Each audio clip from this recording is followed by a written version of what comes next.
گیا، کہتے تمہیں خوشبو آ رہی ہے؟ میں نے کہا جی مجھے تو نہیں آ رہی۔ انہوں نے کہا درود شریف پڑھتے نہیں ہو تو خوشبو کہاں سے آئے گی؟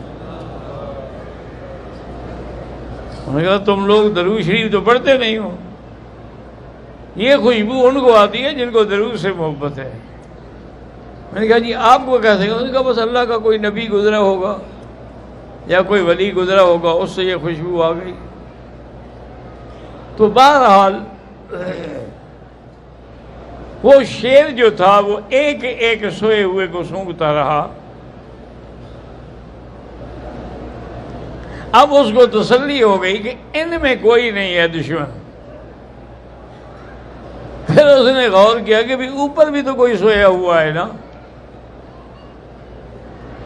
تو دور چلا گیا اور وہاں سے آیا، چھلانگ لگائی سیدھا اس کے اوپر اور جا کے اس کو ٹکڑے ٹکڑے کر دیا۔ وہ کہتے ہیں جو ساتھ تھے کہ اس کے ٹکڑے نہیں گنے جاتے تھے، اور اس کے بعد پھر وہ اپنے آوازیں نکالتا ہوا خوشی سے کہ اے میرے نبی میں نے تیرے دشمن کے ٹکڑے کر دیے۔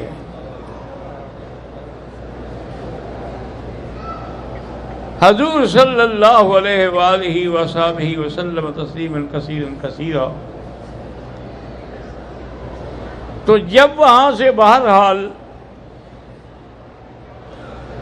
آپ کی بیٹیوں کو طلاق ہو گئی تو پھر ایک بیٹی کا نکاح جو ہے حضور نے حضرت عثمان سے کر دیا، بی بی رقیہ کا نکاح۔ مکے والوں نے بڑا تنگ کیا ہوا تھا۔ حضور نے حکم دیا کہ سب لوگ جو ہے نا جتنے جا سکتے ہو چپ کر کے حبشہ کی طرف چلے جاؤ، وہاں بادشاہ تو کافر ہے لیکن ہے عادل، کسی کو نقصان نہیں پہنچاتا۔ تو 12 آدمیوں کا قافلہ تیار ہوا، جن میں ایک حضرت عثمان تھے اور ان کی بیوی رقیہ تھی۔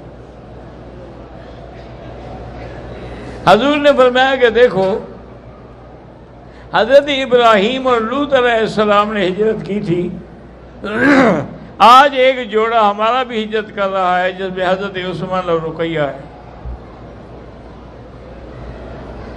اس انبیاء کی بات تازہ کر دی۔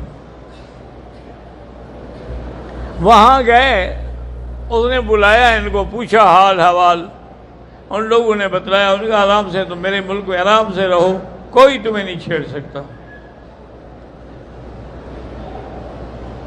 اگر مکے والوں نے آگے میرے ملک میں تمہیں چھیڑا نا، پھر ان میں سے واپس کوئی نہیں جائے گا مکے۔ کہنے ہم رہ گئے بڑے آرام سے۔ 1 مہینے کے بعد ہمیں اطلاع ملی کہ مکے والے مسلمان ہو گئے ہیں۔ ایک آدمی نے آگے ہمیں بتایا کہ میں نے اپنی آنکھوں سے دیکھا ہے ان کو سجدے میں، حضور کے پیچھے سجدہ کر رہے تھے۔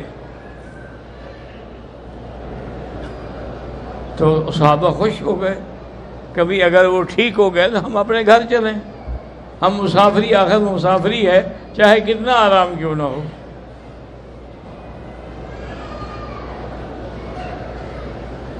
حضور صلی اللہ علیہ وسلم کو پتہ نہیں تھا کہ واپس آ رہے ہیں۔ بہرحال وہ واپس آئے، جب مکے پہنچے تو دیکھا وہ تو پہلے سے بھی زیادہ ستا رہے ہیں، کوئی مسلمان نہیں ہوئے۔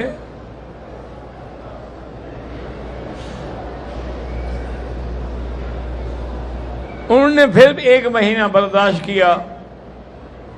پھر اس کے بعد ایک قافلہ تیار ہوا جس میں 100 آدمی تھا۔ پہلی دفعہ 12 تھے، اب 100 تھے۔ تو اس میں بھی حضرت عثمان اور آپ کی بیوی رقیہ جو ہے سفر میں ساتھ تھی۔ اسی لیے آپ کو ذوالحجرتین کہا جاتا ہے کہ آپ نے 2 دفعہ ہجرت کی۔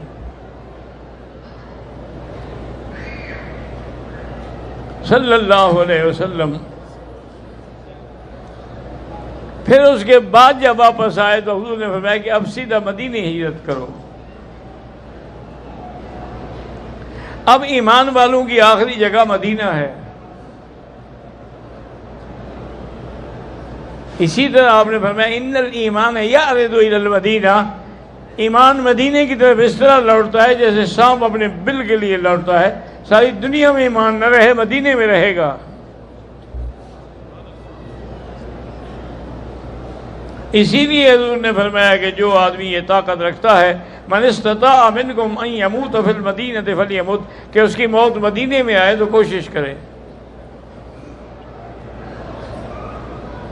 مانا کوشش کا یہ ہے کہ وہی رہے گا تو موت بھی مدینے میں آئے گی۔ ہمارے ایک استاد تھے، ہم ان سے پڑھتے تھے، بہت اللہ کے ولی تھے، تو ہم ان کو عرض کرتے کہ حضرت اب ساری دنیا مکے جا رہی ہے حج میں، آپ نہیں جاتے ہیں؟ انہوں نے کہا بیٹا یہ ایک عاجز کا اپنے اللہ سے راز ہے، کیوں مجھے تنگ کرتے ہو؟ اب ہم تو چھوکرے تھے اس وقت، کوئی بڑے تو نہیں تھے، چھوٹی کتابیں پڑھتے تھے، ہم نے تو پوچھ کے تنگ کر دیا نا۔ انہوں نے کہا کہ بیٹا حضور کا فرمان ہے کہ جو یہ طاقت رکھتا ہو کہ موت مدینے میں آئے اس کی میں شفاعت کروں گا، میں اس ڈر سے نہیں جاتا کہ میری موت کہیں باہر نہ آ جائے، میں مدینے میں مرنا چاہتا ہوں۔ وہ حج پہ نہیں جاتے کہ میری موت جو ہے مدینے میں آنی چاہیے۔ کافی عرصے کے بعد ایک دفعہ میں نے دیکھا کہ حج پہ جا رہے ہیں، میں نے پوچھا کیا بات؟ کہا مجھے خواب میں حکم ہوا ہے کہ حج کر لو، مقصد ہے کہ ابھی نہیں مرتے تم۔ پھر وہ آئے اور حج کر لیا۔ بہرحال جی یہ ان لوگوں کے قصے ہیں جو ایمان والے ہیں اور جن کے دلوں میں عشق رسول تھا صلی اللہ علیہ وسلم۔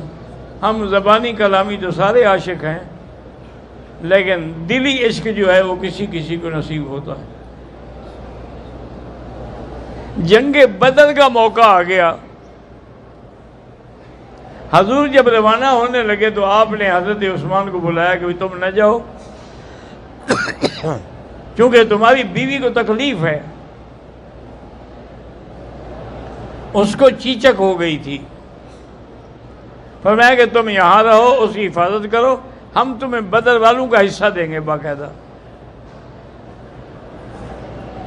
اللہ کی شان ہے کہ ادھر سے آدمی بدر کے فتح کی خوشخبری لا رہا تھا اور ادھر سے موت کی خبر لا رہا تھا کہ بی بی رقیہ فوت ہو گئی۔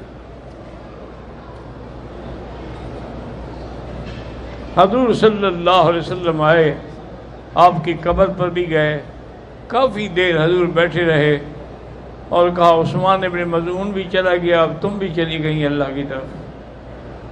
بہرحال موت تو برحق ہے، وہ نہیں ٹل سکتی ہے۔ اللہ تم لوگوں کو جنت الفردوس کے مقام نصیب فرمائے۔ تو حضور صلی اللہ علیہ وسلم کی یہ بیٹی جو ہے اس طرح فوت ہوئی، اور اس کے بعد اللہ کے نبی نے اس کا نکاح جو ہے وہ حضرت عثمان سے کر دیا۔